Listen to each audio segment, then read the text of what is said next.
It's fascinating working on these movies because the nuances and the subtleties that actors find every time they play the part, and also as they grow as human beings, that they bring to the part. That's kind of the fun part of the process, watching the character evolve.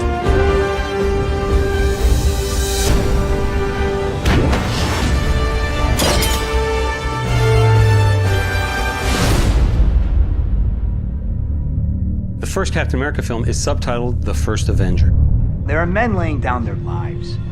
I got no right to do any less than that. Born out of the technology of the 1940s, frozen in ice, coming back into the present day. To me, what's super exciting is like Cap's this kind of guy out of time. The world has changed. None of us can go back. All we can do is our best. The great thing about Chris is he's not afraid of also embracing the conflicted part of Captain America, who still pines for the days of the 1940s when he was a kid out of the war. For as long as I can remember, I just wanted to do what was right.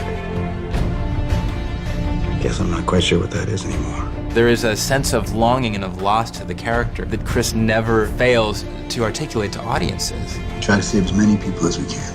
Sometimes it doesn't mean everybody. But if we can't find a way to live with that, next time, maybe nobody gets saved. Steve's going through a lack of trust for other people. Multiple situations in his life, he's seen government fail. So I think he feels that he is the most trustworthy. In a lot of ways, he's the moral backbone of the Avengers. That is the dynamic. And for Tony Stark to defer authority to anybody, you know that anybody's got to be a pretty stand-up guy. Lab's all set up, boss. Oh, actually, he's the boss. I just pay for everything and design everything and make everyone look cooler.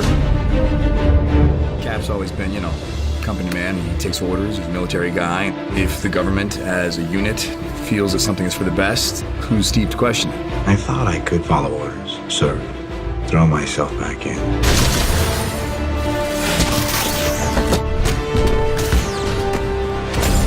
It's just not the same. Through the events of the Winter Soldier, he learned that it's very hard to trust a government, any power structure that wants control. It's very interesting to see Steve Rogers, to see Tony very naturally and realistically grow to the opposite viewpoints. We have orders. We should follow them. Following's not really much down. On the other hand, he thinks, I remember when the World Security Council sent a nuclear bomb to New York City that we had to stop. When the organization I signed up with, S.H.I.E.L.D., turned out to in fact be an evil organization, Hydra. If I see a situation pointed south, I can't ignore it. Sometimes I wish I could. No, you don't. No, I don't.